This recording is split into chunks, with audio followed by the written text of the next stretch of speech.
చూద్దాం మనం ఒకసారి. చాలా జాగ్రత్తగా వినాలి. ఈ చరిత్రని చదువుతున్నప్పుడు లేదా ఈ చరిత్ర చూస్తున్నప్పుడు 2 ఆర్గ్యుమెంట్స్ మనకు కనబడతాయి.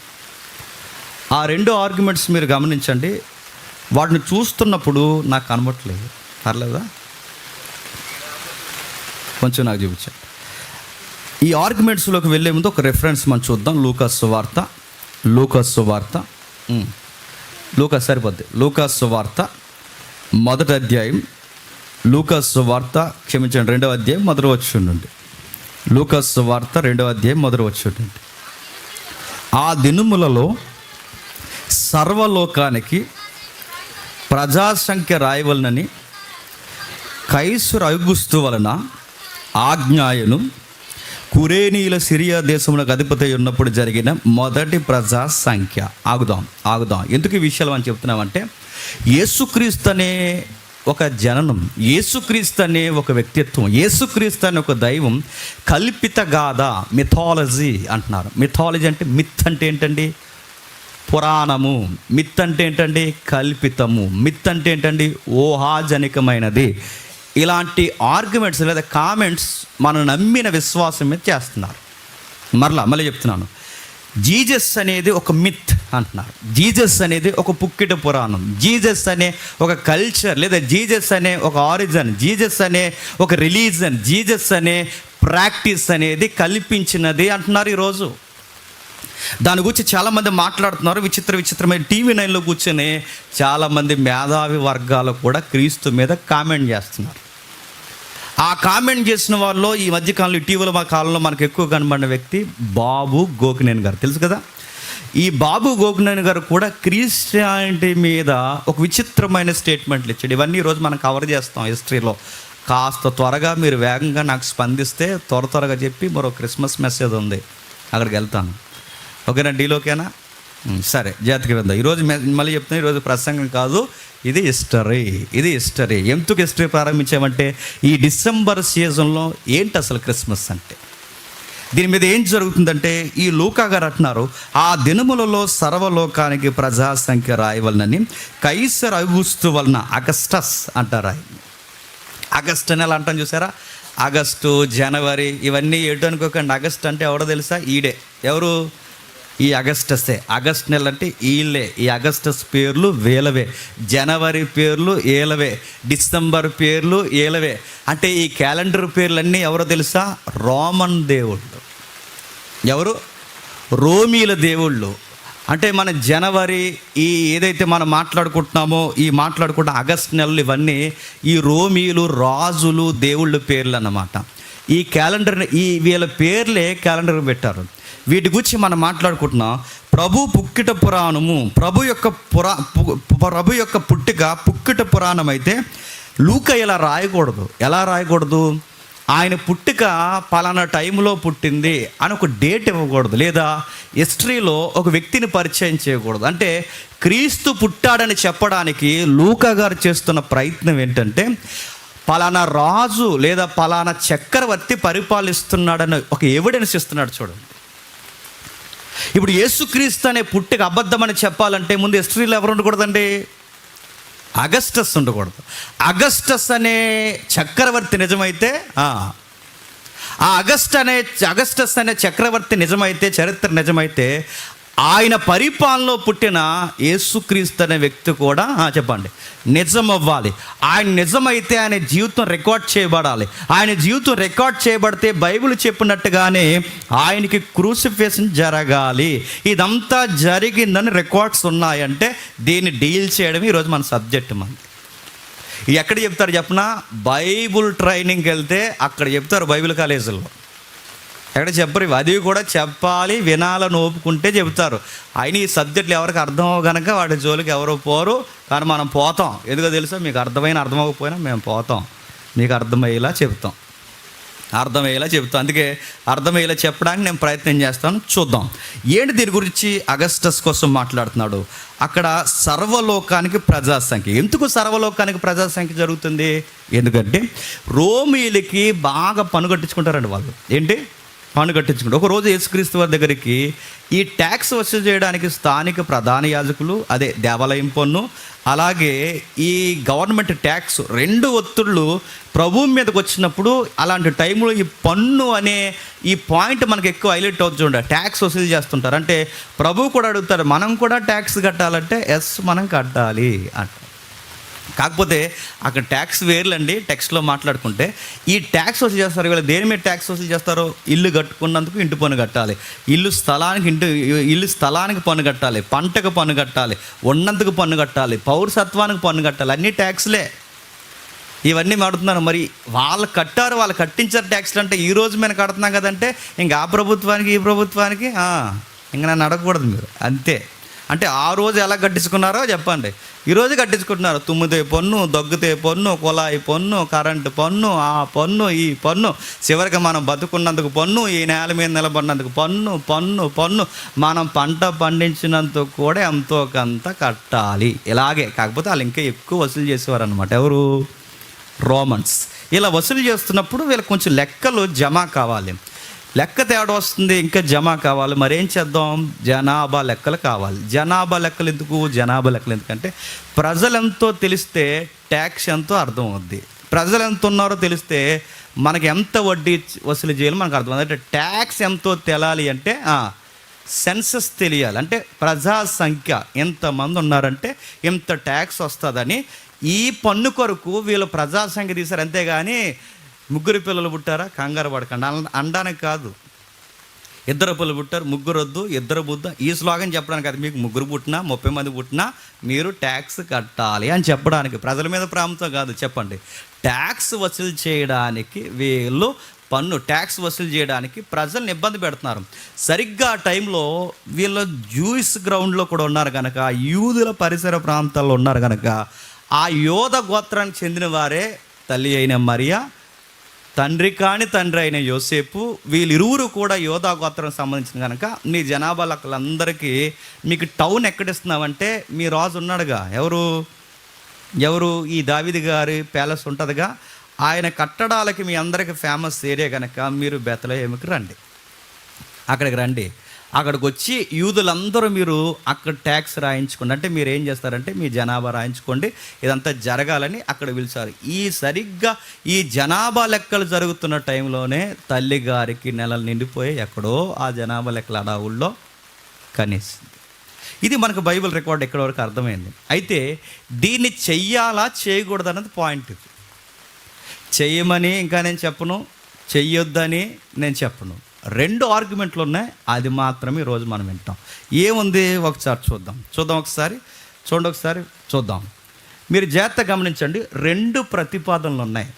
ఈ 2 ప్రతిపాదనలు ఏంటంటే, ఒకటి Christmas is of pagan origin, pagan అంటే అన్యమత మూలము అని.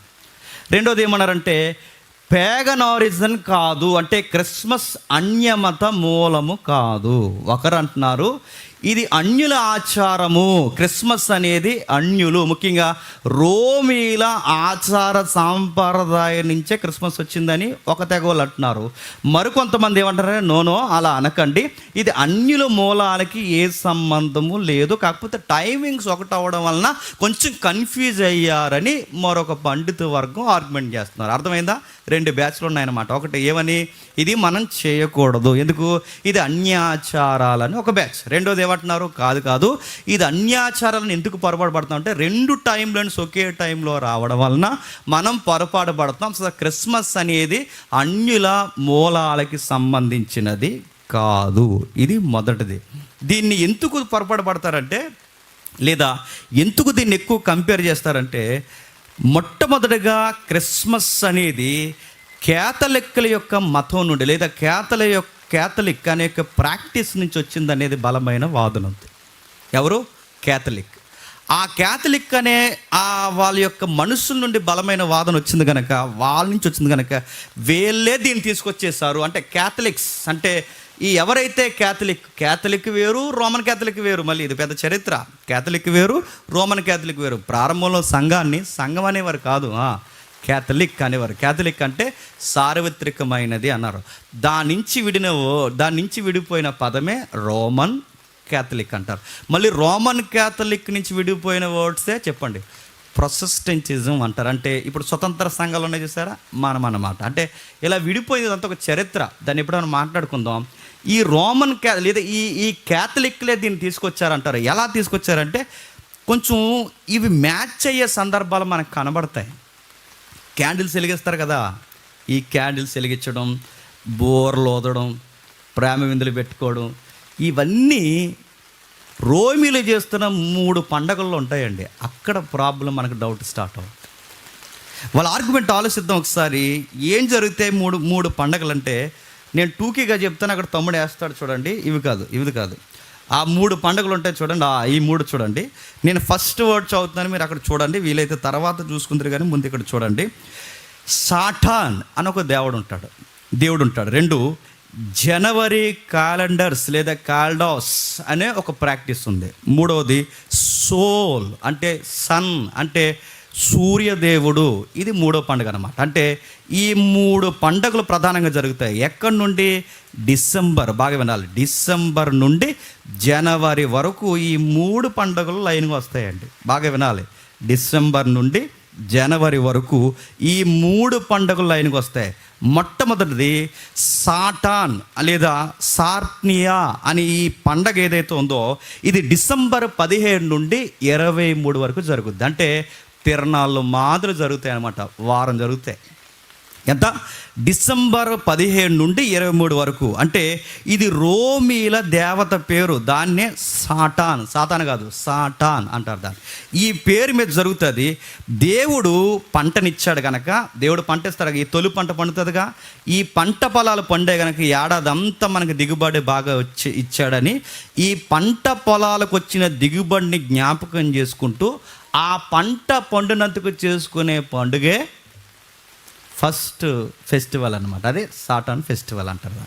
2వది, ఇందులో ఏం చేస్తారు? ఈ ఫెస్టివల్లో ఏం చేస్తారు? మొట్టమొదటి ఏం చేస్తారు చెప్పిన, క్యాండిల్స్ వెలిగించి నిలబడతారు. మీకు ఏదో గుర్తు రావాలి, చెప్పండి. ఏం చేస్తారు? క్యాండిల్స్ వెలిగిస్తారంటే కొవ్వొత్తులు వెలిగించి దీపాలు వెలిగించి నిలబడతారు. తర్వాత ఏం చేస్తారు? క్యాండిల్స్ ఆరిపేసిన తర్వాత చెప్పండి చక్కగా డ్యాన్స్ ప్రోగ్రాలు పెడతారు. ఇవన్నీ మీకు ఎక్కడో స్ట్రైక్ అవ్వాలి. చెప్పండి, క్యాండిల్స్ వెలిగిస్తారు, చెప్పండి. తర్వాత ఈ కావాలంటే మీరు గూగుల్ తల్లిని అడగండి, పొంకాలు ఇస్తుంది. ఇప్పుడు చెల్లి కూడా వచ్చింది, ఆవిడ కూడా అడగండి, చెప్తుంది. నేను కల్పించుకొచ్చింది కదా, ఇప్పటివరకు నాకు కారులో కూర్చుని రాసుకుని వచ్చాను ఇప్పుడు మీకు చెప్పాలని. ఇంకా అందులో మొట్టమొదటిది క్యాండిల్స్ సర్వీస్ చేస్తారు. మరి మనం కూడా చేస్తున్నా అంటే మన డెఫినేషన్ మనకు ఉందలేండి, తర్వాత చూద్దాం, తర్వాత కూడా వేరు. క్యాండిల్స్ సర్వీస్ అనేది వాళ్ళే పుట్టించారు, దీపాలు వెలిగించడం అనేది వాళ్ళే పుట్టించారు, వాళ్ళ దగ్గర వచ్చింది అనేది పెద్ద ఆర్గ్యుమెంట్. ఆ క్యాండిల్స్ సర్వీస్ చేస్తారు. 2వది డ్యాన్సులు బాగా చేస్తారు. 3వది హిందూ కార్యక్రమాలు అంటే లవ్ ఫీస్ట్లు పెట్టుకుంటారు. ఈ 3 ఎందులో జరుగుతాయండి చెప్పాలి? క్యాండిల్ సర్వీస్, చెప్పండి, ఆనందపు డ్యాన్సులు, 3వది ప్రేమ విందులు. ఈ 3 ఎందులో జరుగుతాయండి? క్రిస్మస్లో జరుగుతాయి. అక్కడ డౌట్ వచ్చింది, సంథింగ్ ఇది ఎక్కడి నుంచి వచ్చింది చెప్పండి? అక్కడి నుండే వచ్చి ఉండాలని ఆర్గ్యుమెంట్ బలంగా చేశారు. 2వది ఈ జనవరి టైంలో జరిగే మరొక పండుగ ఉంది, 2వ పండుగ. అది ఎలా జరుగుతుందంటే, నూతన సంవత్సరం వచ్చింది కనుక ఈ సంవత్సరాన్ని దేవునికి కృతజ్ఞతగా మనం స్టార్టింగ్ డేస్లోనే మనం వర్షిప్ చేయాలని చేసేదే ఈ జనవరి పండుగ. అంటే ఈ జనవరి 1, 31 అంటున్నాగా, మూలాలన్నీ అయ్యే అక్కడ జరుగుతుంది అన్నమాట. అంటే ఈ జనవరి పండుగని 2వ పండుగ అంటారు. ఇది కూడా ఎన్ని రోజులు జరుగుతుంది అంటే సుమారు వారం రోజులు జరుగుతుంది. ఇందులో ఏం జరుగుతుంది ఇప్పుడు మీకు స్ట్రైక్ అవుట్ చూడండి. సరిగ్గా జనవరి పండుగలు ఏం చేస్తారంటే వీధులన్నీ తిరుగుతారు. ఇప్పుడు కూడా ఏం చేస్తున్నాను చెప్పండి?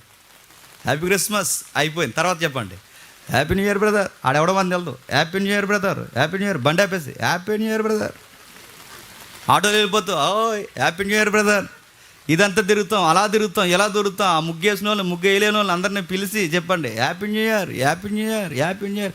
అంటే ఆ టైంలో మనం ఏం చేస్తామని చెప్పండి? చక్కర్లు కొడతాం. సేమ్ ఇదే చేస్తారు, సేమ్ ఇదే. 2వ జనవరి పండుగలో వాళ్ళు చేసేది ఇదే. ఇదంతా తిరుగుతారు, అందరికీ న్యూ ఇయర్ విషయం చెప్తారు. ఇంకా ఏం చేస్తారు? మంచి బడాకాన పెట్టుకుంటారు. సేమ్ మనం ఏం చేస్తాం చెప్పండి? ఆ కోడి, ఈ కోడి, టర్కీ కోడి, ఈ కోడి, ఇంక ఎన్ని ఉన్నాయి అన్ని కోళ్ళు ఆ రోజు వండుతాం. దాన్ని బిగ్ పార్టీస్ పెడతాం. వీటన్నిటికీ జనవరి పండుగలో చేస్తారు. ఇది జాగ్రత్తగా మూడవది సోల్, అంటే సూర్యుడికి సన్, అంటే ది బర్త్డే ఆఫ్ సన్, అంటే మిత్రాస్ అంటారు. మిత్రాస్ అంటే ఈ రోమన్ కల్చర్లో మిత్రాస్ అంటే సూర్యుడు, సూర్య భగవానుడు అంటారు. ఈ మిత్రాస్ దేవుడికి చూడండి, ఆ సూర్య దేవుడికి మిత్రాస్ పుట్టినరోజు చేస్తారు. ఇది ఎప్పుడు చేస్తారంటే కొంచెం గుండె బలంగా పట్టుకోండి, డిసెంబర్ 25 చేస్తారు. ఎప్పుడు చేస్తారు? డిసెంబర్. అంటే ఇప్పుడు జనవరి పండగకి నెక్స్ట్ ముందు పండుగ ఏ పండుగ జరిగింది మనకి? సాటాన్ పండగకి, అంటే డిసెంబర్ పండగకి. ఈ రెండిటి మధ్యలో జరిగే పండగే చెప్పాలి డిసెంబర్ 25 మిత్రాస్ పుట్టినరోజు అనమాట. మిత్రాస్ అంటే సూర్యుడు పుట్టినరోజులు. ఈ పండుగలకి మతాలకి, ఈ పండుగలకి ప్రాక్టీసులకి, ఈ పండుగలకి పనులకి మనకి దగ్గర పోలికలు ఉన్నాయని బాబు గోకునేన్ లాంటి ఆయన కూడా కామెంట్ చేశారు. వాళ్ళు ఎందుకు అలా కామెంట్ చేశారంటే బాప్టిజాలు మనకు ఉండడమే కాదు, చెప్పండి, వీళ్ళ మతాల్లో కూడా బాప్టిజాలు తీసుకుంటారు. రెండోది గమ్మత్తు ఏంటి చెప్పనా? మన దేవుడు తిరిగి లేచాడని నమ్మడమే కాదు, చెప్పండి, వాళ్ళ మిత్రాస్ దేవుడు అంటే సూర్యదేవుడు కూడా చెప్పండి తిరిగి లేచాడని నమ్ముతారు. అందుకే ఈ క్రిస్టియన్స్కి మిత్రాస్కి దగ్గర సంబంధం ఉంది కనుకే ఈ క్రిస్మస్ పుట్టుక అనేది అక్కడి నుంచి, అంటే జీసస్ అనే ఈ పుట్టుక మిత్రాస్ని కాపీ చేసింది, మిత్రాస్ని ఎక్స్పోజ్ చేసింది, మిత్రాస్ దేవుడినే తెర మీదకి తీసుకొచ్చింది. రోమన్స్ క్రిస్టియన్స్ కలిసిపోయి పోపులు పుట్టించినది, క్యాథలిక్లు పుట్టించిన ఈ కల్చరే క్రిస్మస్ కల్చర్ అన్నారు. నేను అంటలేదండోయ్, అన్నారు చరిత్రలో. ఇలా అన్నారు. వీళ్ళని చాలా చాలా ఎద్దేవా చేస్తారు. ఇదిగో Mithras equal to Christians, Christians equal to Jesus, Jesus equal to Roman Mithras అన్నారు. దీని గురించి చాలా ఎద్దేవా చేశారు, చాలా అభియోగాలు చేశారు, మాట్లాడుతున్నారు. దీని గూర్చిన లేదా ఈ మిత్రాసు కూర్చిన ఆరంభాలు ఎక్కడున్నాయంటే, ముందు ఈ మిత్రాసు కూడా గొడవ తేల్చిన బాను. ఈ మిత్రాసు కూర్చిన ఆరంభాలు మనకు ఎక్కడొచ్చాయంటే 200 లేదా 2300 బాబులోనియన్స్ డిసెంబర్ 25న సూర్యదేవునికి పండగ ప్రారంభించారు. ఎప్పుడట?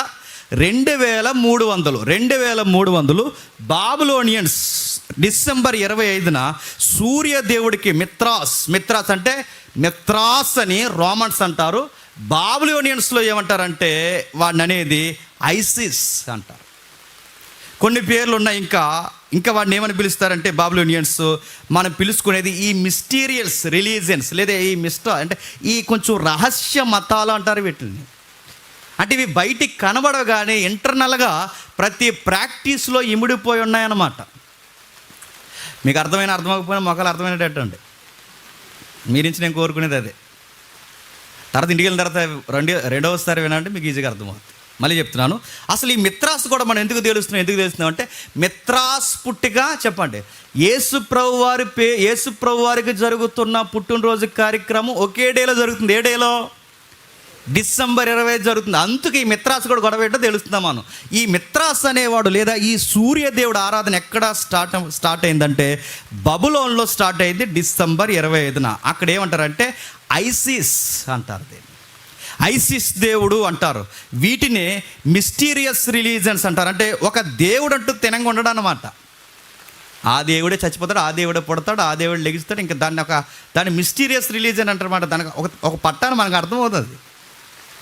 దాన్నే చాలా తేడాగా చక్కగా దాన్ని ఒక కథలాగా ఒక్కొక్క ఏరియాకి వాళ్ళ పరిపాలన వచ్చిందో మరి సాతానుగా నడిపించాడో తెలియదు కానీ మొత్తం మీద అన్ని ప్రాంతాలకి బోధించింది. ఎలా ఉంటుందంటే చెప్తాను వినండి. ఒక దేవుడు ఉంటాడు, ఆ దేవుడికి ఒక దేవత ఉంటుంది. ఒక దేవుడు, ఒక దేవత. ఈ దేవుడు ఎవరు? తండ్రి దేవుడు. ఈ దేవత ఎవరు? తల్లి దేవుడు. ఈ దేవుడికి ఈ దేవతకి ఇద్దరికి పెళ్ళి అయితే ఆడికి ఒక కొడుకు పుడతాడు. ఆ కొడుకు పేరే మిత్రాస్. అర్థమైపోయినా అర్థమైనట్టే. అర్థమైందా? మళ్ళీ చెప్తున్నాను. నెక్స్ట్ మళ్ళీ చెప్తున్నాను. ఒక దేవుడు ఉంటాడు, ఆ దేవుడికి ఈ దేవతకి పుట్టిన కొడుకే, ఆ కొడుకు పేరే సన్ గాడ్ అంటారంటే సూర్యదేవుడు. ఈ సూర్యదేవుడికి వర్షిప్ స్టార్ట్ చేశారు, దాన్నే పుట్టినరోజు. ఆ పుట్టినరోజే ఎప్పుడు ప్రారంభించారండి? డిసెంబర్ 25 అంటారు. దీన్నే ఐసిస్ అంటారు. అంటే వాడి పెద్దోడి పేరు అదిగే తిరమరం ఉండదు, అందులో పేరు పిలుస్తారు, ఇందులో పేరు పిలుస్తారు. 2 రకాల సౌండ్స్ ఉంటాయి. అక్కడేమో బయలు అంటారు, ఇక్కడికి వచ్చి అష్టారోత్ అంటారు, అక్కడికి వెళ్ళి కెమోస్ అంటారు. ఏవేవో పేర్లు మిక్స్డ్గా ఉంటాయి, కానీ స్టోరీలు మాత్రం ఒకలాగా ఉంటాయి. అందుకే మాట్లాడుతున్నారు చూడండి, ISIS equal to ISIS equal to ఓ సిరీస్ అని ఒక ఆయన ఉంటాడు. అంటే వీళ్ళిద్దరూ భార్య భర్తలు అన్నమాట. వీళ్ళిద్దరూ భార్య భర్తలకు పుట్టినదే హర్సస్ అంటారు. వీడినే మిత్రాస్ అంటారు. వీళ్ళిద్దరికి కొడుకు పుడితే వీడు ఏం చేశాడట? ప్రజలను విమోచించడానికి భూమి మీదకి ఉద్భవించాడట. ప్రజలను విమోచించడానికి భూమి మీద ఉద్భవించిన రోజునే చెప్పాలి పుట్టినరోజు. ఈ స్టోరీస్ అన్నీ మనకి సింక్ అవుతున్నట్టు లేవండి. అందుకే బాబు గోకునేని ఏమన్నాడంటే, మీ ప్రాక్టీసులు అన్నీ అక్కడే అన్నాడు. ఈ బాబు గోకునేని ఇప్పుడు కొత్తగా చదువుకుని వచ్చింది ఏం కాదులేండి. ఇది ఆల్రెడీ వాగారు, ఆల్రెడీ పెద్దలు చెప్పారు. ఇది ఎక్కడది కాదు. ఈ ఏతు బుద్ధి, నాస్తి బుద్ధి ఎప్పుడో మొదటి ప్రపంచ యుద్ధం ముందే ఉన్న ఈ వాదనలు అక్కడ వీళ్ళు చదువుకుని వచ్చే. మన అపోస్తలుగా చదువుతున్నప్పుడు జ్ఞానులు కొందరు పౌలుతో వాదించడానికి మనం చదువుకుంటాంగా, ఆ వాదనలు అక్కడి నుంచే ఇలాంటి స్టోరీస్ ఉన్నాయి. అందుకే చెప్తున్నాడు, ఈ బాబేలు లేదా ఈ బబులోను దేవుడే రాను రాను మిత్రాస్గా మారిపోయాడు. మరి ఇండియాలో వీళ్ళు ఎలా పిలుస్తారు? ఏసా అన్నారు. మన ఏసా కదండో, ఏసా అంటారు. దేవకి ఈ దీని నుంచి మారిన వాళ్ళకి పేరు అర్థమవుద్దండి, అందరికీ అర్థమవుతుంది. కానీ దేవకి అంటారు. దేవకి అంటే ఎవరన్నా నన్ను అడగండి. దేవకి అనే ఒక పేరు ఒక దేవుడికి తల్లి. అంటే ఈ ప్రాక్టీసులన్నీ అన్నిటికీ పాకాయి అంటే పాకాయి. ఎక్కడెక్కడ పాకాయి అంటే ఐగుప్తికి పాకాయి, ఇంకా బబులోనికి పాకాయి, రోమ ప్రభుత్వానికి పాకాయి, ఇండియాకి పాకాయి. మన ఇండియాలో ఏమంటారంటే దేవకి అంటారు. ఏసా కొడుకు పేరు ఏసా. దేవకి అంటే ఆయన కన్న తల్లి అన్నమాట. ఆయన ఎవరు? చిన్న ఇంటిస్తాను. ఆయన దొంగతనాలు చేస్తాడు. ఇంకెవరన్నా అడగండి, ఏ దొంగతనాలు చేస్తాడు? అది అర్థమైంది కదా. ఇవి దొంగతనాలు చేస్తాడు. ఆయనకు స్పెషల్ ఇన్స్ట్రుమెంట్ ఉంటుంది. ఇంకెవరన్నా నన్ను అడగండి. అది వాళ్ళ అమ్మగారి పేరు దేవకి. ఈ ప్రాక్టీస్ అంటే ఈ తల్లి కొడుకుల వర్షిప్ అనేది, ఈ తల్లి కొడుకుల వర్షిప్ అంటే తల్లిని కొడుకుని, ఈ తల్లి కొడుకుల వర్షిప్ అనేది ఎక్కడి నుంచి వచ్చింది? బబులోన్ నుంచి వచ్చింది. ఈ తల్లి కొడుకుల వర్షిప్ అనేది ఎక్కడ వరకు ఎలా వచ్చింది? రోమన్స్ నుంచి వచ్చింది. అందుకే మీకు ఒక ఇమేజ్ చూపిస్తాడు చూడండి, ఆ తల్లిల బొమ్మలన్నీ చూపించండి ఒకసారి. ఆ దేవకి ఆ ప్రాక్టీస్ని ఒకసారి జూమ్ చేయండి. ప్రపంచంలో అంటే తల్లిని కొడుకుల్ని ఆరాధించేది పేజ్ 1, పేజ్ 2, పేజ్ 3, పేజ్ 4 ఎవరెవరో మీరు గుర్తించుకోండి. వీళ్ళందరూ ఎవరెవరో చూడండి. ఇందులోనే మరియమ్మ కూడా బెడ్ని ఎత్తుకుని ఉంటుంది చూడండి. మీకు కావాలంటే మీరు మరియమ్మ గుడికి వెళ్ళినప్పుడు మీరు సేమ్ అలానే ఉంటుంది చూడండి. మీరు ఆ 5వ వాళ్ళు ఎవరన్నా నన్ను అడగండి, ఆవిడే దేవకి. అర్థమవుద్ది. ఆ బాబు చూడండి, మీకు అర్థమైపోతుంది. ఆ దేవకి. ఇక ఎవరైతే ఉన్నారో ఈజిప్ట్లో ఎలా ఉన్నాడు, ఆసియాలో కొన్ని ప్రాంతాల్లో ఎలా ఉన్నాడు, ఆ రోమన్స్లో ఎలా ఉన్నాడు, ఆ సూరియన్స్ దగ్గర ఎలా ఉన్నారు అంటే మొత్తం మీద ఒకే స్టోరీ రకరకాలుగా ఏరియాలకు వెళ్ళిపోయింది అనమాట. ఒక్కొక్క ఏరియాలో ఒక్కొక్కలా పిలుచుకుంటున్నారు. మన ఇండియాలో ఒక లా పిలుచుకుంటున్నారు, ఆసియా మరి మైనర్ ప్రాంతాల్లో ఒకలా పిలుచుకుంటున్నారు, ఆ రోమన్స్ ఒకలా పిలుస్తున్నారు. మొత్తం మీద ఎలా పిలిచినా పేర్లు మారే తప్ప స్టోరీ ఒక్కటే. ఇంకా మీకు అర్థం కావాలంటే అసలు వీడి మూలం బబులోనేనా అని అడిగితే బబులోను కూడా కాదు. బైబిల్ చెప్తుంది వీడి స్టోరీ ఎక్కడదంటే ఆది కాండంలోది. ఎక్కడది? ఆది కాండంలో. ఇటు ఆది కాండంలో ఎవడున్నాడండి అంటే ఆడున్నాడు ఐసిస్. ఆది కాండంలో ఎవరున్నారండి అంటే అలా ఆవిడ ఆవిడ పేరు సెమీరామిస్ అంటారు. ఎవరు? సెమీరామిస్ పేరుగా నెట్టుకుంటారు. ఆవిడ అదో రకం. ఆ సెమీరామిస్ అంటే ఈవిడెవరు? మిస్ యూనివర్స్ కాదు, ఈ ప్రపంచానికి దేవత. అదిగో చూడండి, ఆ సెమీరామిస్. నేను కల్పించుకొచ్చినవి కదా, ఆ బొమ్మల గీయడం నాకు రాదు, ఆ స్టోరీ నాది కాదు, ఆ పాయింట్ చేయడం కూడా నాకు రాదు. ఇది గూగుల్ తల్లి ఇచ్చిన హిస్టరీ.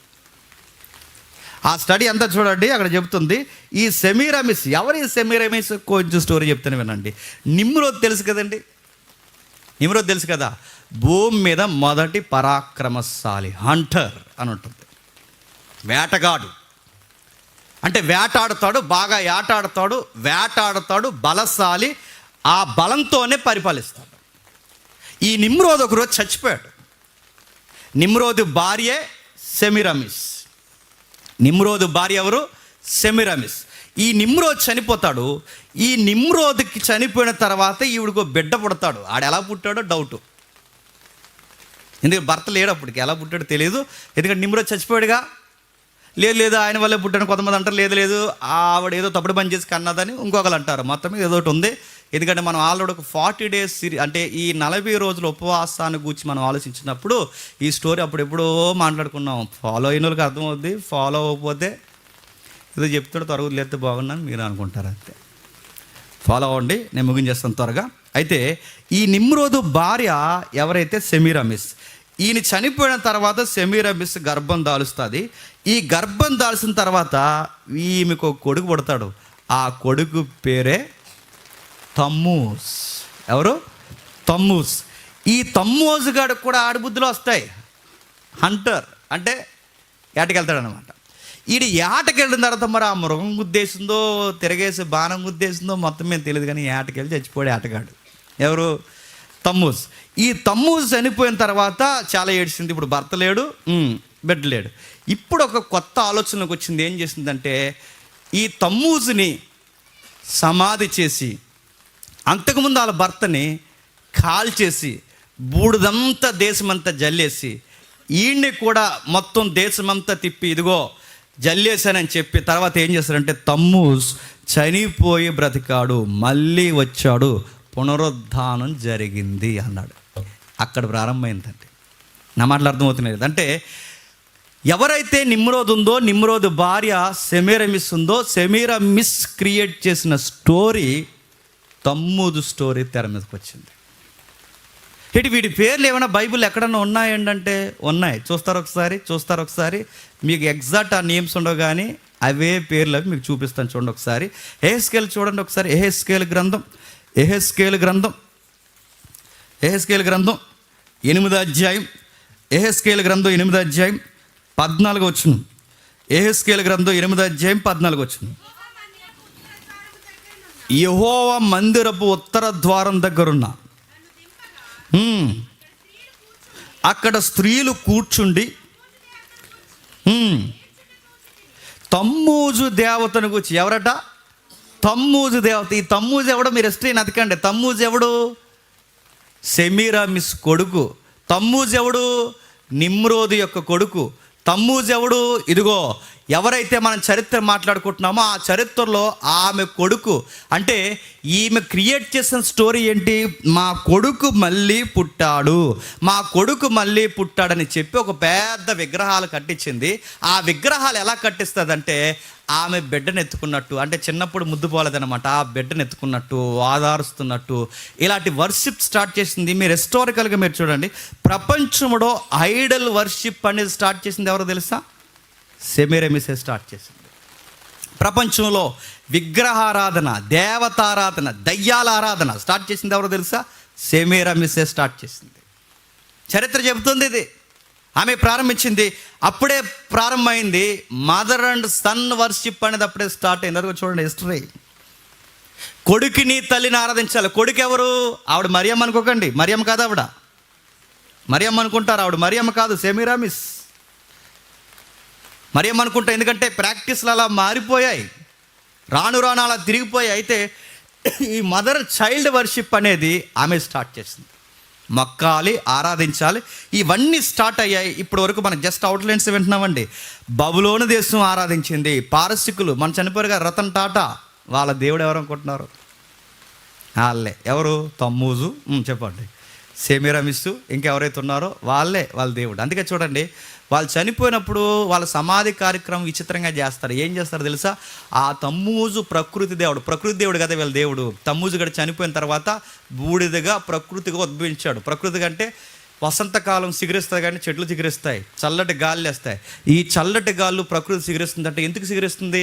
బాబు చనిపోయి మళ్ళీ ప్రకృతిలో సిగిరించాడట. అది వసంతకాలం పండుగ అంటే తమ్మూజు. అందుకే వీళ్ళు ఏం చేస్తారంటే వీళ్ళు చనిపోయిన తర్వాత ఈ చనిపోయిన వీళ్ళ దేహాన్ని ప్రకృతికి అప్పగిస్తారు. ఎలా ప్రకృతికి అప్పగిస్తారు? మొత్తం దేహం అంతా స్నానం చేయించి ఆ బోడి దేహాన్ని తీసుకెళ్ళి అలా బయట వదిలేస్తారు. పెద్ద పెద్ద రాబందులు వచ్చి ఆ దేహాన్ని పీక్కొని తినేస్తే ఈ దేహాన్ని ఎవరికి అప్పగించినట్టు? ఎవరికి?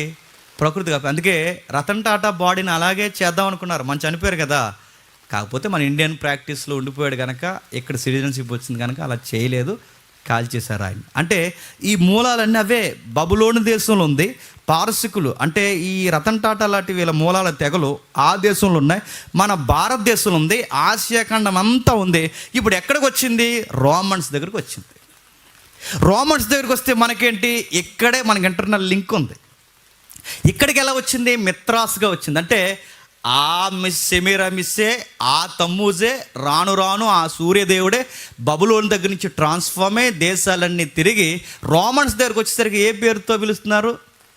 మిత్రాస్గా పిలుస్తున్నారు. ఇప్పుడు ఈ మిత్రాస్ దేవుడు పండగ సరిగ్గా ఏ టైంలో జరుగుద్దంటే, అంటే ఈ తమ్మూజు, ఈ సెమీరామిస్ తల్లి కొడుకుల ఆరాధన పుట్టినరోజు కార్యక్రమం ఎప్పుడు జరుగుద్దంటే డిసెంబర్ 25 జరుగుద్ది.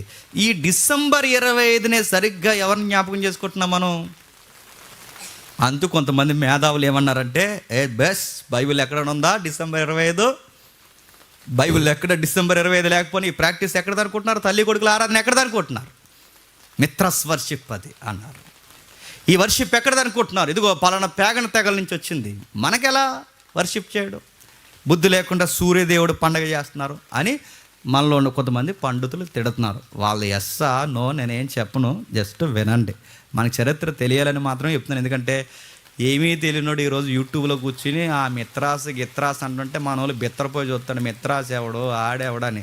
ఇప్పుడు ఈసారి ఈ సబ్జెక్ట్ అయిన తర్వాత ఆల్రెడీ మీ అన్న ఎలవా అని మీరు చెప్పాలన్నమాట. మాకు తెలిసింది చెప్పండి అని చెప్పమంటావా? ఆడి పేరు తేడా చెప్పు అని చెప్పమంటావా? నువ్వు చెప్పాలి. ఎవరు? నువ్వే.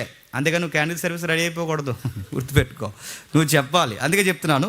ఇప్పుడు ఈ రోమన్ చరిత్రలో మిత్రాస్ అనేది వచ్చాడు. ఈ మిత్రాస్ అనేవాడు వచ్చిన తర్వాత సరిగ్గా రోమన్ దేవుడు క్రీస్తు శకం 70లో డిసెంబర్ 17 రోమన్ దేవుడు సాటాను లేదా ఈ సాటాన్ అనే ఈ దేవుడి పేరు మీద పండగలు ఆరంభమై సుమారు అలా ప్రారంభమై కొన్ని 10 సంవత్సరాలు నడిచాయి.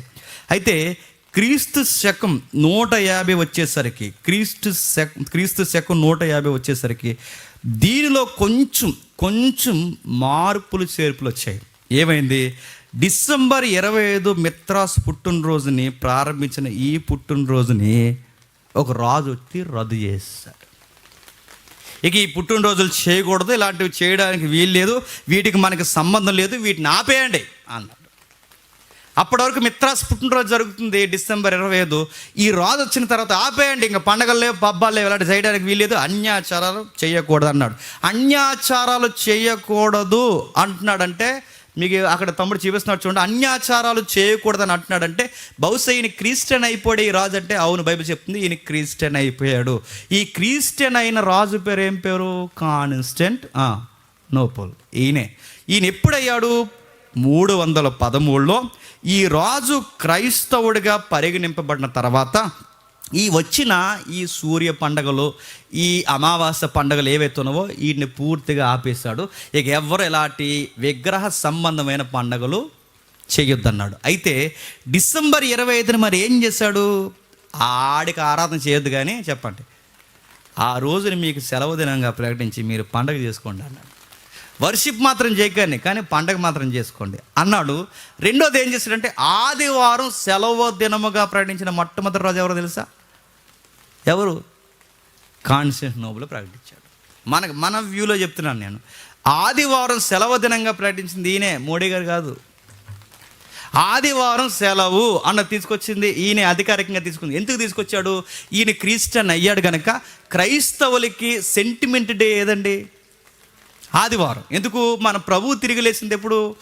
ఆదివారం కనుక దాన్ని డిక్లేర్ చేసి ఇదిగో మీకు స్వేచ్ఛ సెలవు దినముగా మీకు చేస్తున్నానని చాలామందిని ఈయన ఎంకరేజ్ చేశాడు. అంటే ఈయన క్రిస్టియన్ అయిపోయాడు కనుక ఈ క్రైస్తవ్యానికి ఒక రాయల్టీ వచ్చింది. బిలీవర్స్ పెరిగిపోయారు, చర్చిలు నిండిపోయాయి. ఇంకా ఏం చేశాడు?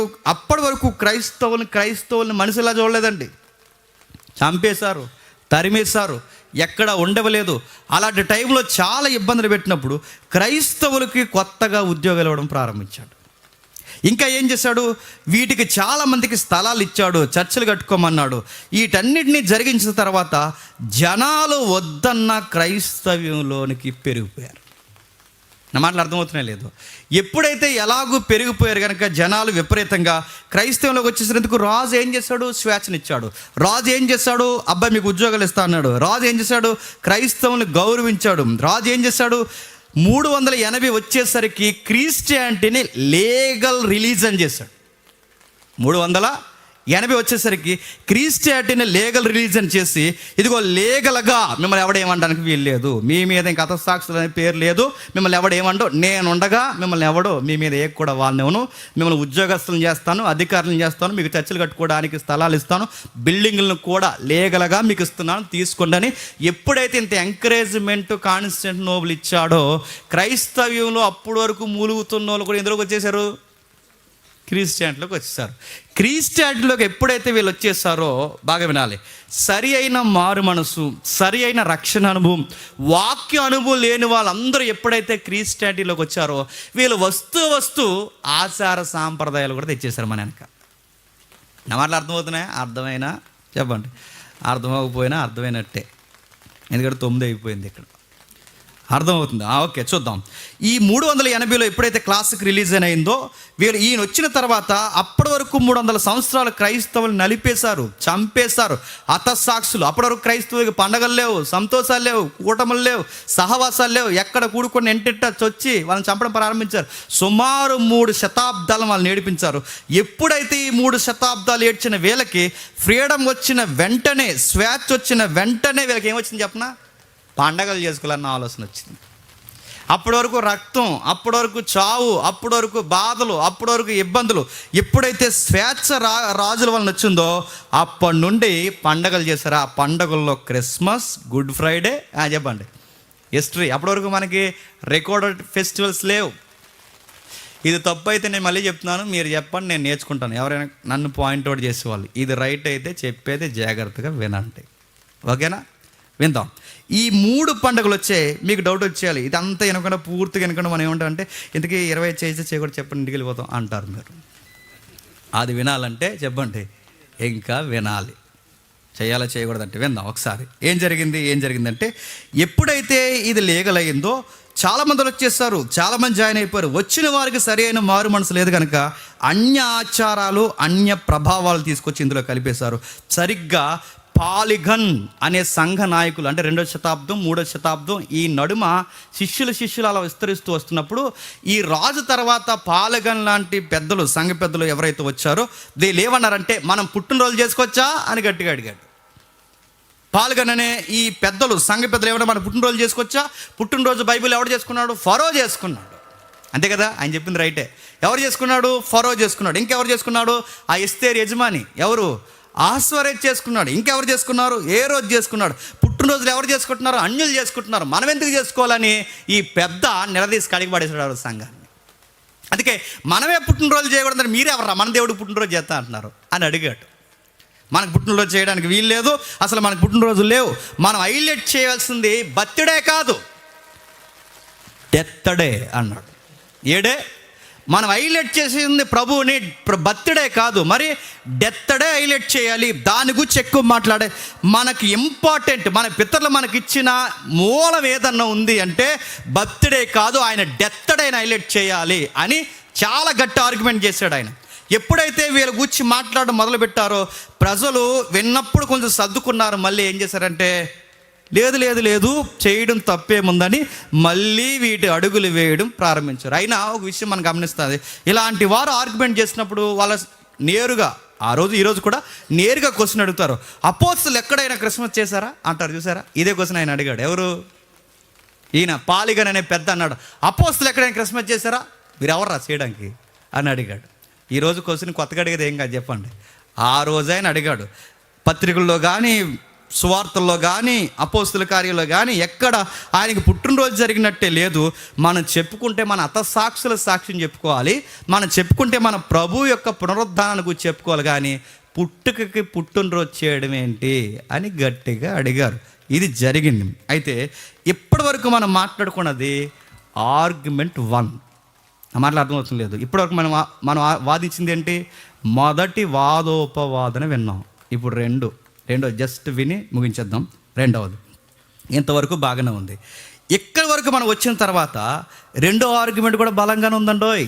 వీళ్ళది ఎంత బలంగా ఉందో వాళ్ళది కూడా అంత బలంగా ఉంది. అందులో పోప్ జూలియస్ వన్ ఈయన ఏమంటాడంటే, డిసెంబర్ 25 మిత్రాస్ని ఆరాధించమని మీకు రాజు చెప్పాడా? చాలా నేరుగా అడిగాడు. మిత్రాస్ని ఆరాధించమని రాజు చెప్పాడా? లేదా అది సెలవు దినం గనక మన ప్రభువుని ఆరాధించినా తప్పు కాదని మనం చెప్పుకుంటున్నామా? మీకు ఏమర్థమవుతుందంటే 25న ఆరాధించినంత మాత్రాన మిత్రాస్ని ఆరాధించినట్టు ఎలాగైపోద్ది? ఇప్పుడు క్యాలెండర్లో క్యాలెండర్లో డేట్కి ఒక డెఫినేషన్ ఉందండి. ఈ రోజుల్లో క్యాలెండర్లో డిసెంబర్ 1 ఏంటండి? AIDS day. డిసెంబర్ 2 ఏంటండి? ఏదో ఉంది. అక్టోబర్ 2 ఏంటండి? తాతగారు పుట్టారు. ఇంకా రకరకాలు ఉన్నాయి కదండి. ప్రతి క్యాలెండర్లో ఒక డేట్ ఉందా? చిల్డ్రన్ డే ఉంది, పెద్దల డే ఉంది, ఫాదర్స్ డే ఉంది, మమ్మీ డే ఉంది, కపుల్స్ డే ఉంది, లవర్స్ డే ఉంది. ప్రతి డేట్కి ఒకటి ఉందా లేదా? ఇప్పుడు ఆ డేట్లోనే మనం ఏదైనా చేసుకుంటే లవర్స్ డే చేస్తున్నావు ఏట్రా అనొచ్చా? ఇప్పుడు ఆ డేట్లో డిసెంబర్ 1 పుట్టాడు అనుకోండి, డిసెంబర్ 1 ఎవడైనా పుట్టాడు అనుకోండి, ఆడు ఎయిడ్స్ పిల్లగాడు అంటే వాడిని అనొచ్చా? అంటే మీకు అర్థమవుతుందో లేదంటే ఈయన గట్టిగానే వాదించాడు. ఎవరైతే పోప్ జూలియస్ వన్ ఉన్నాడో ఆయన ఏమన్నాడంటే, డిసెంబర్ 25 మిత్రాస్ పుట్టినరోజు అయినంత మాత్రాన అదే రోజు యేసుక్రీస్తుకి ఆరాధన చేస్తే మిత్రాస్ పుట్టినరోజు అయిపోద్దా? అదే పుట్టినరోజు అయిపోద్దా? అది వాళ్ళ వ్యూ, మంద కాదుగా అన్నట్టు. సెలవు దినాన్ని ఇలా పర్వదినం ఉపయోగించుకోవడం తప్పేంటి అని జూలియస్ ఫస్ట్ స్టేట్మెంట్ ఇచ్చాడు. ఇంకేమన్నాడు? డిసెంబర్ 25 కాన్స్టాంటినోపుల్ ఈ సూర్యదేవుడినే క్రీస్తు దేవుడిగా ఆరాధించుకోండి అని ఎక్కడన్నా రికార్డు చూపించండి అని అడిగాడు. ఇప్పుడు చాలామంది అడుగుతారు కదా, కాన్స్టాంటినోపులే ఏం చేశాడట? కాన్స్టాంటినోపులే మిత్రాస్ని ఆరాధించమని చెప్పాడని అడుగుతాను. ఎక్కడన్నా అలా చెయ్యండి అని రికార్డెడ్గా శాసనం చేసి చెప్పాడా? చెప్పలేదు. మనం అనుకుంటున్నాం, ఎందుకంటే ఇవి మిస్టీరియస్ రిలీజియన్స్లో ఒకదానికి ఇంటర్నల్ లింక్ ఉన్నాయి కనుక ఇంచుమించు ఆ ఛాయలు కనబడుతున్నాయి కనుక అవే వచ్చేసాయి అనుకుంటున్నామే తప్ప నిజానికి ఎవరు రికార్డెడ్గా మిత్రాస్ని ఆరాధించమని ఎక్కడని చెప్పారా అని అలా అన్నారు. నేను కదా, ఎవరు? ఆ రెండో ఆర్గ్యుమెంట్ చేసేవాళ్ళు. ఇక రెండవది ఇంకేం చెప్తున్నారు వాళ్ళు? కాన్స్టాంటినోపుల్ మారకముందే, ఈ జాతి వినండి, అంటే రాజు మారకముందే సంఘంలో ఉన్న కొంతమంది పితరులు, అంటే రాజు మారకముందే సంఘంలో ఉన్న కొంతమంది పితరులు యేసు ప్రభు డిసెంబర్ 25 లెక్కలేయడం చూచాయిగా చెప్పారు. నేను కన్ఫర్మ్ చేయట్లేదు, చూచాయిగా లెక్కలు చెప్పారు. ఏం చెప్పారు? నెక్స్ట్ ఇమేజ్ చూపించముడు ఏం చెప్పాడు మీరు అక్కడ చూడండి, నేను చెబుతుంటాను. ఏం చెప్పారు? జాన్ క్రిస్టాస్ అనే ఆయన 4వ శతాబ్దంలో ఏమన్నాడంటే, మిత్రాస్ గారి పుట్టినరోజు ఎలా అవుద్ది? అసలు ఆ వర్డ్ అడిగి సెట్ అవ్వదు అన్నాడు. ఎందుకు సెట్ అవ్వదంటే, మిత్రాస్ అన్నవాడు నిజంగానే పునరుద్ధానం చెందాడా, జయించాడా? ఆడు అవ్వలేదు. ఆడు జయించలేదు కనుక ఆడు పుట్టలేదు. ధూళిలో ధూళి, బూడిదలో బూడిద. ఆడు పుట్టలేదు, గిట్టలేదు, వాడు లేవలేదు. అలాంటి వాడికి విజయశాలని ఎలా పేరు పెట్టగలం? విజయం సాధించిన మరణం మీద ఎవరైనా ఉన్నాడంటే చెప్పండి, మన దేవుడు. అలాంటి దేవుడు, మన దేవుడు పుట్టాడు కనుక వీడికి ఆయనకి పోలికేంటి? ఏదైనా విజయశాల అనాలంటే మన ప్రభువుని అనాలి కనుక వాడిని అనడం ఏంటని ఎటకారం చేశాడు. ఎవరు? జాన్ క్రిస్టాస్ అనే ఆయన.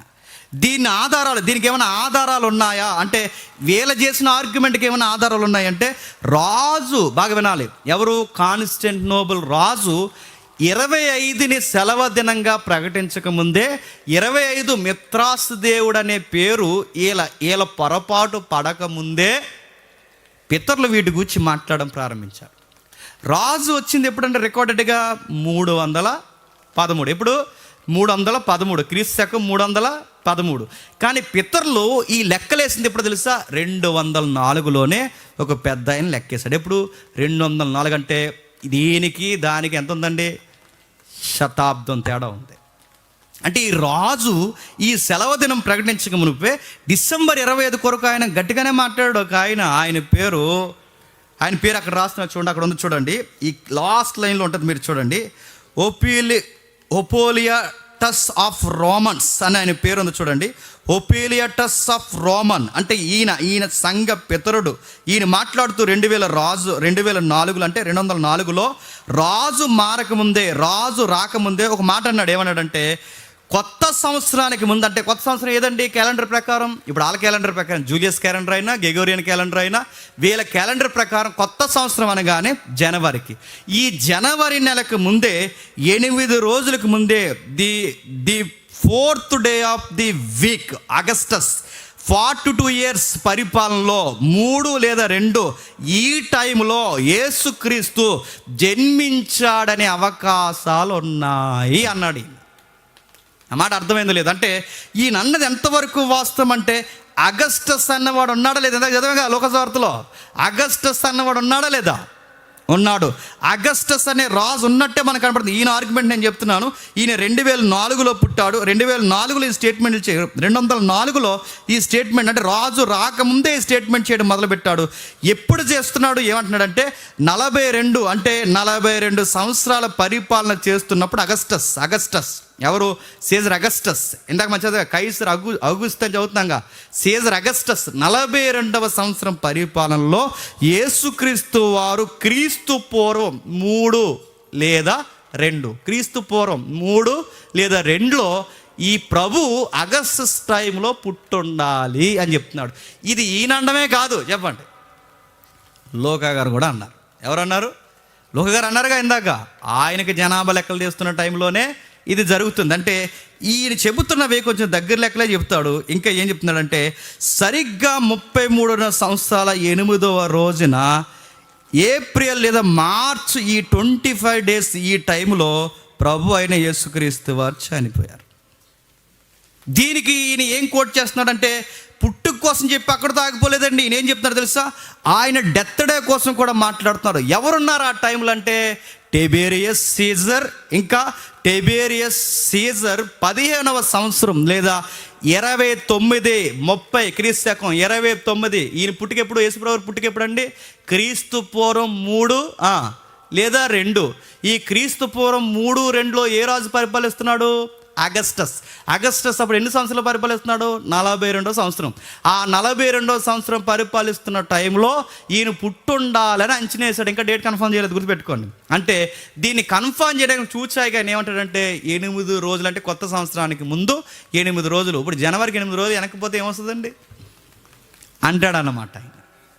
అని ఆయన ఏమంటాడంటే, ఈయన మాట్లాడితే ఏమంటాడు, ఆయన పుట్టుకే కాదు ఆయన మరణం కూడా వాస్తవమే. ఎందుకంటే టెబేరియస్ సీజర్ 15వ సంవత్సరం లేదా క్రీస్తు శకం 29-30లో ఆయన చనిపోయాడు. ఇంకెవరున్నారంటే, రొబేలియన్ ఉన్నాడు, సీజర్ గయాస్ ఉన్నాడు, గయస్ థియస్ ఉన్నాడు, సాటన్ ఉన్నాడు. ఇంకెవరున్నారు? చాలామంది వీళ్ళు ఆ రోజుల్లో అధికారులుగా పనిచేస్తారు. ఎంతమంది ఉన్నారు కనుక ఆయన పుట్టుక నిజమే, చెప్పండి, ఆయన మరణము నిజమని రాజుల పరిపాలన తెర మీద తెచ్చాడు. అంటే వాళ్ళు గట్టిగానే వాదిస్తున్నారు. ఎవరు? అన్యాచారాలు అన్నవారు. వీళ్ళు కూడా చెప్పండి గట్టిగానే వాదిస్తున్నారు. అంటే 2 వాదనలు ఉన్నాయి. ఇంకా ఏముంది? ఎపోలియస్ ఆయన చెప్పిన ఎపోలియస్ లెక్కల ప్రకారం మోడర్న్ క్రిస్టియన్స్ ఇప్పుడు వచ్చింది కదా, మోడర్న్ క్రిస్టియనిటీలో ఇందాక చెప్పాడు ఈ పెద్ద ఆయన, ఈయనే లెక్కలు చెప్పాడుగా. ఈ పెద్ద ఆయన్ని ఎపోలియా అంటారు. ఎపోలియా ఆఫ్ రోమన్స్ అంటారు. ఈయన ఏం చేశాడంటే, ఈయన లెక్కలు దేనిని బట్టి లెక్కలు వేశారంటే, జూలియస్ క్యాలెండర్ ఉంటుంది. ఏ క్యాలెండరు? ఈ క్యాలెండర్ తెలుసు మనకి, ఆ క్యాలెండర్ కూడా ఎందుకు అనుకోకండి, కొంచెం చెప్పాను ఓపికగా. జూలియస్ క్యాలెండర్ అంటారు. అంటే ఇప్పుడున్న క్యాలెండర్కి తల్లి ఎవరు? జూలియస్ క్యాలెండర్ అన్నమాట. ఈ జూలియస్ క్యాలెండర్ ఏదైతే ఉందో ఈ క్యాలెండర్ని బట్టి లెక్కేసాడు. ఎవరు? ఇప్పుడు ఈయన చెప్పాడు కదా, అగస్టస్. ఇంకా ఎవరున్నారు? టెబేరియస్. ఈ రాజులు లెక్కలేసి ఇదిగో కొత్త సంవత్సరానికి 8 రోజులు వెనక్కి వెళితే, కొత్త సంవత్సరానికి 8 రోజులు వెనక్కి వెళితే సరిగ్గా 25 వస్తుంది అని లెక్కలేసాడుగా. దీనికి గట్టి కౌంటర్ పడ్డ. దీనికి ఏం కౌంటర్ వేశారంటే, మోడర్న్ ప్రాక్టీస్కి వచ్చేసరికి క్యాలెండర్ని మార్చారు. ఎందుకు క్యాలెండర్ మార్చారు? మనకి లీప్ ఇయర్స్ ఉంటాయి తెలుసు కదా. ఈ లీప్ ఇయర్స్ వచ్చినప్పుడు నిమిషాలు తేడా వస్తాయి. సుమారు 11 నిమిషాలు తేడా వచ్చిందంటే వాళ్ళు వేసిన సూర్యుని బట్టి లెక్కేసిన క్యాలెండర్లో టైమింగ్ తేడా వచ్చింది. లీప్ ఇయర్స్ పెరిగేసరికి ఈ శతాబ్ద కాలం దాటేసరికి చాలా వ్యత్యాసం వచ్చేస్తుంది. సుమారు ఎన్ని రోజులు వచ్చిందంటే 13 రోజులు తేడా వచ్చింది ఆ క్యాలెండర్కి ఈ క్యాలెండర్కి. ఎన్ని రోజులు? 13 రోజులు. అంటే జూలియస్ క్యాలెండర్లో కొంచెం తప్పులు ఉన్నాయి, క్యాలెండర్ని కొంచెం రైట్ చేయాలని 1582లో పోప్ గ్రెగేరియన్, ఎవరు? పోప్ గ్రెగేరియన్ అనే ఆయన ఇది కనిపెట్టి 13 రోజులు తేడా ఉందని చెప్పి ఈ ఎవరైతే ఉన్నారో రోమన్ క్యాథలిక్లు, గ్రెగోరియన్ వీళ్ళందరూ కలిసి ఈ క్యాలెండర్ని మార్చి తప్పులు సరిచేసి ఇప్పుడున్న క్యాలెండర్ని తెర మీద తీసుకొచ్చారు. ఇప్పుడు చెప్పండి, ఇప్పుడు క్యాలెండర్లో 13 రోజులు తేడా ఉందంటే ఇప్పుడు పెద్ద ఆయన చెప్పిన లెక్కల ప్రకారం లెక్క తేడా వస్తుందా? రాదు. ఇప్పుడు 25 వస్తుందా? రాదు. ఇప్పుడు ఆయన లెక్క దేని బట్టి చెప్పాడు? అక్కడి నుంచి 8 రోజులు అని చెప్పాడు. అక్కడి నుండి 8 రోజులు అంటే ఇప్పుడు 13 రోజులు తేడా వచ్చిందంటే బహుశా నెంబర్ మారిపోద్ది.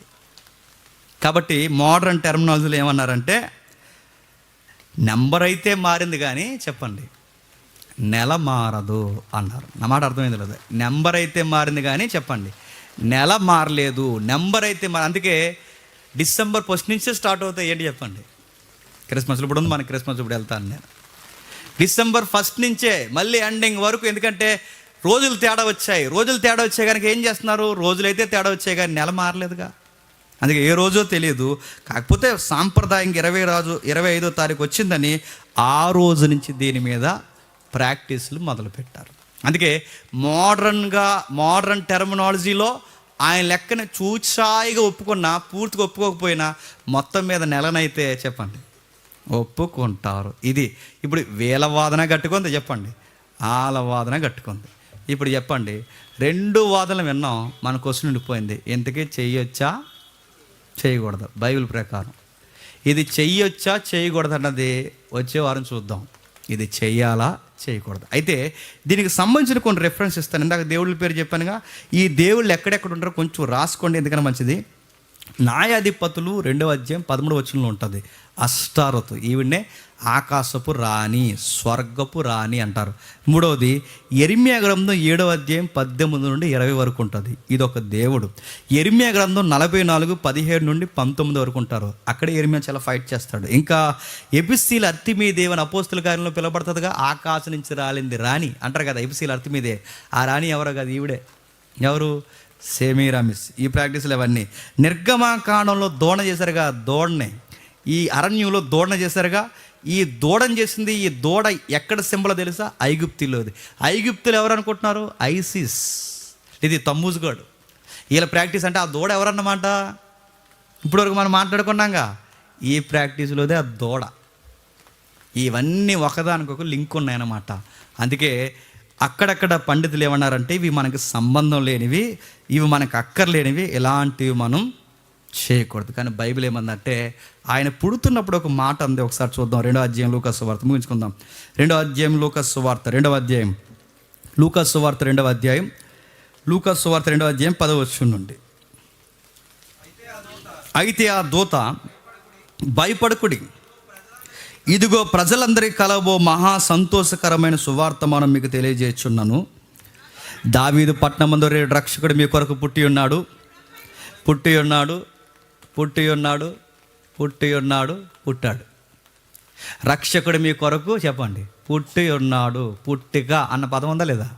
ఆయన పుట్టి ఉన్నాడు. అది ఎప్పుడో మాకు తెలియదు. మొత్తం మీద ఆయన పుట్టాడు. ఇప్పుడు ఆయన పుట్టాడని బైబిల్ చెబుతుందా లేదా? పుట్టాడు. ఆయన పుట్టి ఉన్నాడు. ఈయన ప్రభు అయిన క్రీస్తు. దానికి ఇదే మీ కానవాలు.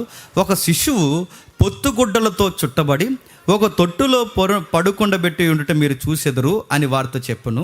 వెంటనే పరలోక సైన్య సమూహం ఆ దూతలతో కూడా నుండి సర్వోన్నతమైన స్థలముల్లో దేవునికి మహిమయు, ఆయనకి ఇష్టలైన మనుషులకు భూమి మీద సమాధానమును కలుగును గాకని దేవునికి స్తోత్రము చేయుచుండును. యేసు ప్రభు పుట్టినప్పుడట అడావిడ ఎక్కడే కదట స్టార్ట్ అవుతుంది. చెప్పండి, చెప్పాలి. యేసు ప్రభు పుట్టినప్పుడు అడావిడ ఎక్కడే స్టార్ట్ అవ్వలేదు. ఎక్కడ స్టార్ట్ అయింది చెప్పండి? పరలోకంలో సర్వోన్నతమైన స్థలముల్లో దేవునికి స్తోత్రగానాలు ప్రారంభమయ్యాయి. భూమి మీద మనుషులకి సమాధానం దొరికిందంట. అంటే ఆయన పుట్టుక పరలోకానికి భూలోకానికి సంధి కుదరబోతుంది. దీనిని జ్ఞాపకం చేసుకోవడం తప్ప. అయితే జ్ఞాపకం చేసుకోవడం బైబిల్ ప్రకారం ఎలా జ్ఞాపకం చేసుకోవాలన్నదే తెలియాలి మనకి. జ్ఞాపకం చేసుకోమన్నారని చెప్పి నువ్వు క్యాండిల్స్ వెలిగించేవంటే ఎవడో గుర్తొస్తున్నారు మాకు. ఎవరు చెప్పండి, ఇందా వాడకూడంగా చెప్పండి. వాళ్ళు గుర్తొస్తారు మనకి. జ్ఞాపకం చేసుకున్నామన్నారని డ్యాన్స్ ప్రోగ్రాం పెడితే ఎవరు గుర్తొస్తారో చెప్పండి, వాళ్ళు గుర్తొస్తారు. మళ్ళీ ఇంకా ఈదులను తిరిగి అది ఇది అని తిరుగుతున్నామంటే ఎవరు గుర్తొస్తారు చెప్పండి, వాళ్ళు గుర్తు. అందుకే ఇలాంటివన్నీ చేస్తున్నామనే ఇవి ఎక్కడ ఉన్నారు, అక్కడ ఉన్నారు. కానీ బైబిల్ చెప్తుంది ఆయన్ని ఎలా జ్ఞాపకం చేసుకోవాలి, వచ్చే వారం చూద్దాం. ఆయన్ని ఎలా ఆరాధించాలి, వచ్చే వారం చేద్దాం. 25 ఆరాధించాలా, నేను అది కన్ఫర్మ్ చేయట్లేదు. ఆయన్ని ఎలా ఆరాధించాలి వచ్చే వారం చూద్దాం. హిస్టరీ వ్యూ ఏంటో చూస్తాం, బిబిలికల్ వ్యూ ఏంటో వచ్చే వారం చూద్దాం. మాకు